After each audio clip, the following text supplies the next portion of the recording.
this morning we have Wanda Loader with us. And last night, Wanda shared a list of connections that she was realizing as the evening was passing, that she had here. People that she knew, connections that people served here from time to time. And so she said that she felt that she was at home. And this morning, I hope she feels the same way. Wanda is the director, is it director? Coordinator of Family Services in Gander. And she's been there for, is it 13 years now? 13 years. She started out there when it was a central division, and now she's working with them as, well, it's the Corps now, under the Corps, Gander Corps. But she has a great ministry there, and she works day in and day out with people who are coming in need. And so that is her ministry. But for 11 years, Wanda was an officer. And so she had a number of appointments. One of her appointments brought her to Tubular, and where she found the love of her life. Her first or second love. God is still the love of her life, but she found Calvin Loader there, and she married Calvin and stayed at Pike's Arm. And they also have a daughter, I guess you could say a foster daughter, but she is a daughter to them. And Mindy has been most of her life with them, and so she is like a daughter to them, and is now graduated high school and going to College of North America. And so she's studying these days, and so they're very special people to us. And you all know that we went through a very troublesome time, but Wanda was one of our really good friends. And we were trying to get her here before this to come and to help do a ladies' night out, but it didn't work out. But the Lord knew that this was the weekend that she had to be here. And even though circumstances last week seemed to try to say, no, you can't go, the Lord worked it all out and rearranged some appointments, and she's here with us this weekend. So I invite Wanda to come now and share God's word with us.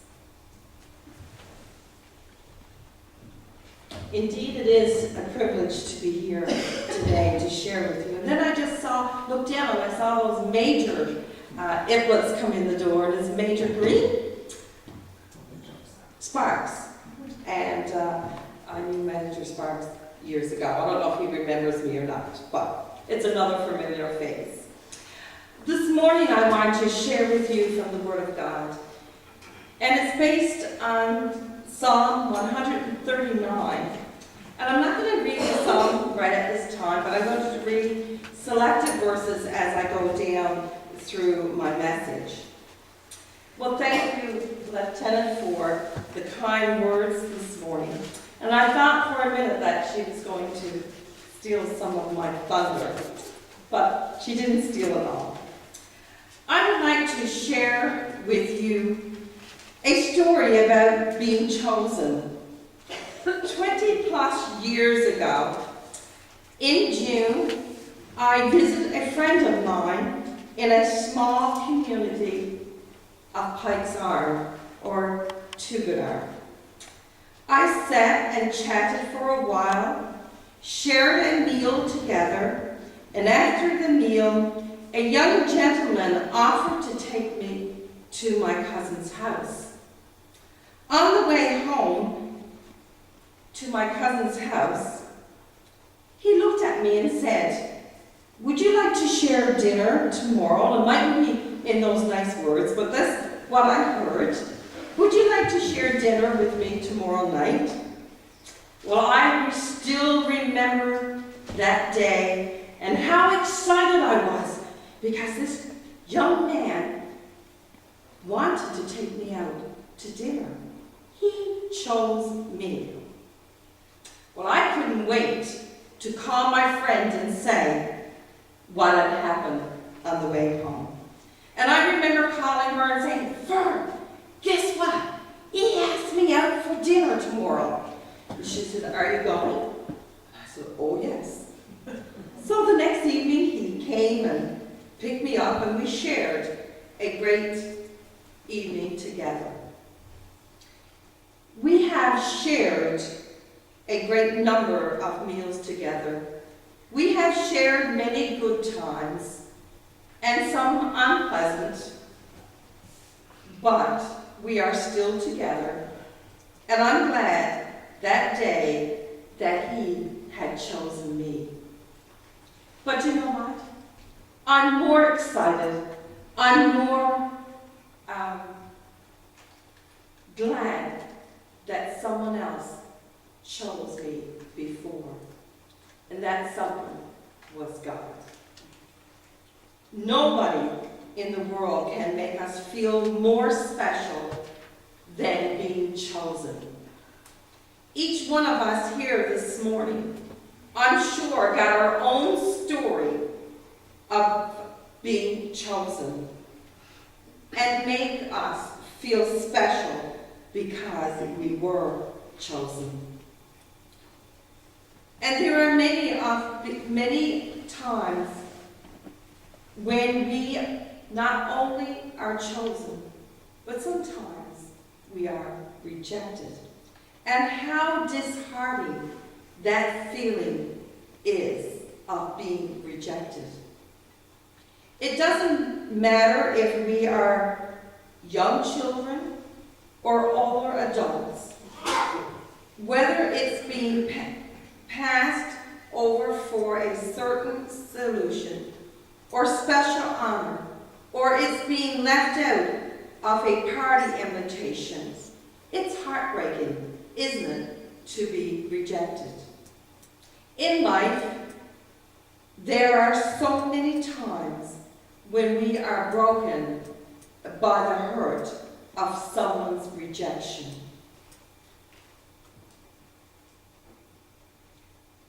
By love, scorns, or by disappointments, there's someone who wants to choose us.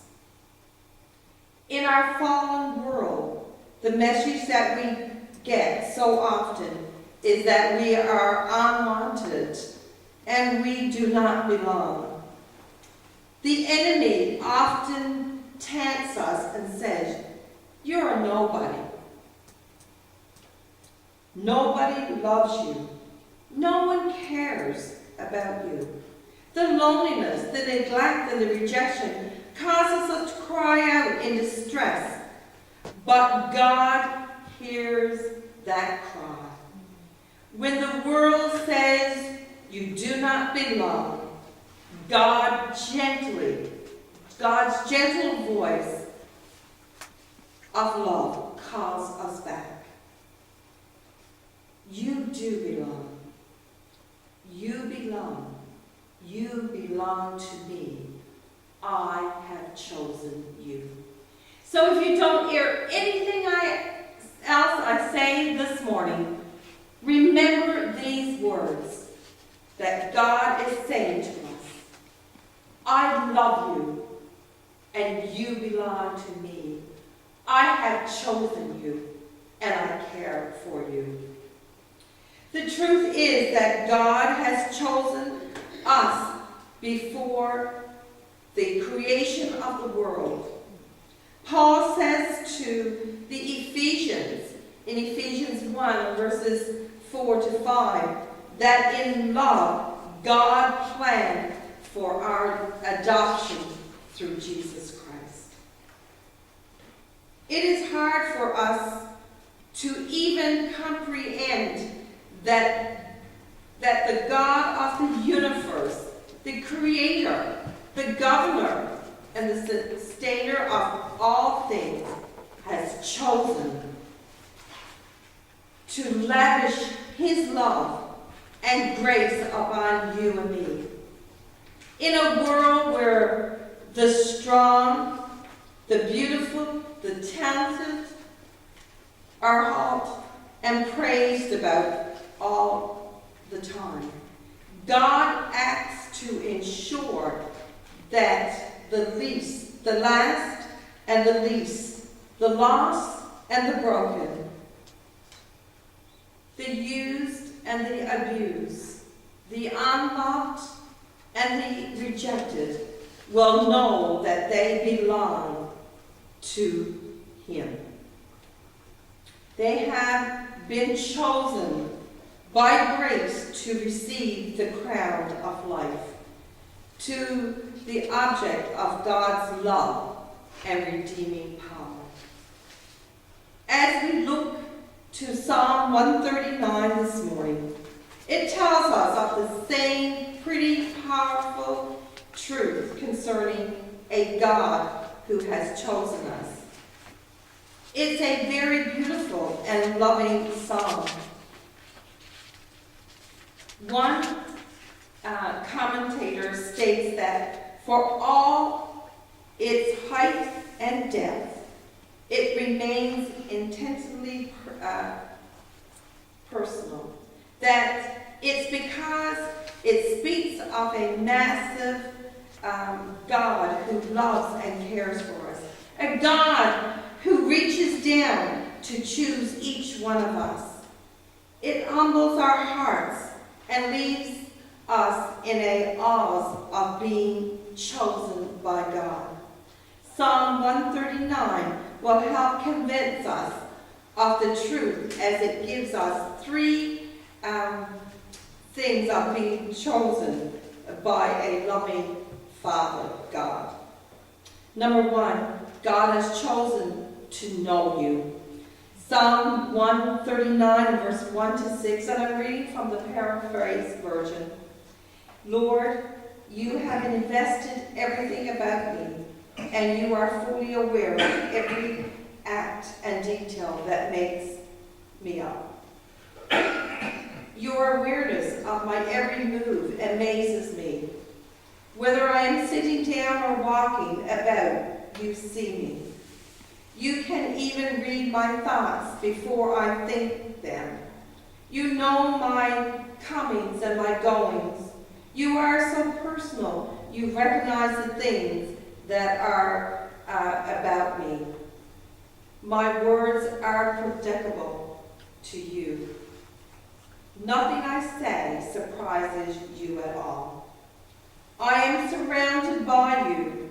I am completely shut in by your protection.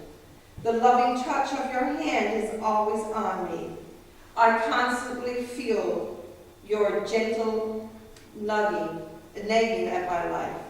My mind cannot comprehend it. The knowledge of who you are and what you are capable of is over my head. What encouraging words are these? We realize this morning that God knows each one of us. He knows everything about us. But it doesn't matter what He knows about us. He still loves us. It is hard for us to comprehend the full knowledge God has of us. It's like a mother's intuition magnified 1,000 times over. We all know about mother's intuition. This is real to me because a little girl came into our lives at 1.5 years. She came from a home that was broken. Things happened when she started school. She didn't understand everything that was happening around her. But a mother's intuition went into action. When she came home, and I would see the look on her face, I knew her day wasn't what it ought to be.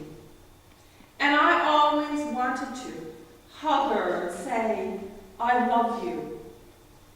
And there's not one day since, I can say probably 18 years ago, that I haven't said to her, I love you and I care what happens to you. Well, you know what? God looks down at you and me, and He knows what we are going through. He knows what's happening into our lives. And He wants to hug us and tell us that He chose us and that He cares what's going on in our lives. And what better promise, what better support can you and I have than knowing we have someone who cares about us each and every day. He is acquainted with every thought. He knows every quirk. He sees each secret tear, and He knows our darkest fears. He has chosen to know everything about us. And the message paraphrased by saying, I am an open book to you. There are so many in this life who do not give the time of day. People we admire even, but they might not be interested in getting to know us on a personal basis. But this morning, we have a God who wants to know us personally. And in the midst of everything, He cares and He knows our name. But God chose to know each one of us. And no matter how much He knows, He loves us still. It blows my mind to know that God knows everything about each of us. And He still loves us. God has chosen to be close to you and I. There is an impulse inside of us all at times to take flight. Our flight impulse is to get away, to relax, when we get overwhelmed and we want to get away, to escape reality. We get frustrated in our lives and we want to just get away from the situation. We're probably even expressed about life. Stop the world and let me off. And how many times do we feel like that? Things are crowding in. We're becoming overwhelmed. And we want to stop and get off. Sometimes we have wanted to run from God. But the psalmist states how foolish we are in thinking that's ever possible. The question comes back, where are you? Where is God? And the answer comes back, God is there with us all the time. So no matter what comes in our pathway, let's remember that God knows about it and He wants to help us through. He will not allow us to be left alone. So many times He repeats in His word, I will never leave thee nor forsake you. It doesn't matter how dark it gets. It doesn't matter if we have been rejected or that we rejected Him. He is still there watching over us. He will never leave. He is with us through the thick and the thin. The mountains may seem so high. Sometimes the valleys may seem so low. But this morning, my friends, no matter where you find yourself, He is with you because He has chosen you. He has chosen a plan for you. Not only does God know us,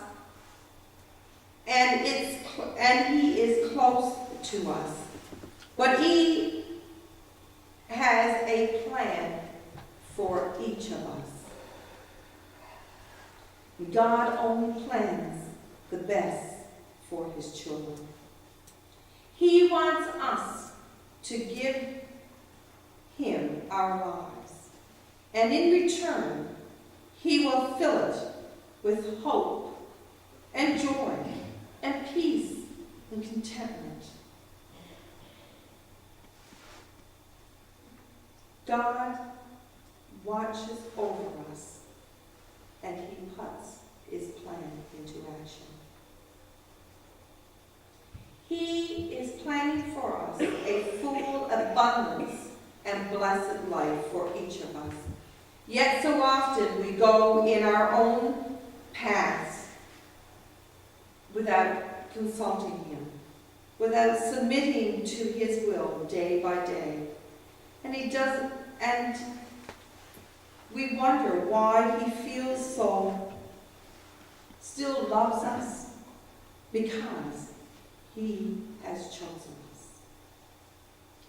This morning, if you're here and you're outside of his providential care, he still reaches out and wants you to, he wants to fill you with a life of abundance. God places us just where he needs us at that time. And I pray that as his children, in this part of his vineyard, that we will be his hands extended.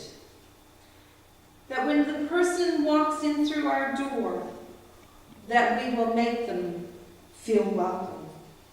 When a person comes to our food bank because something happened in their lives that would bring them our way, that we will be his hands extended to these people.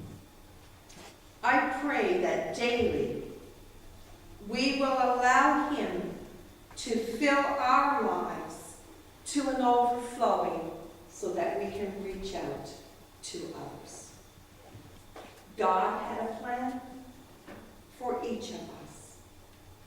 Sometimes we slip away from his plan, but he's there to bring us back and to use us for his honor.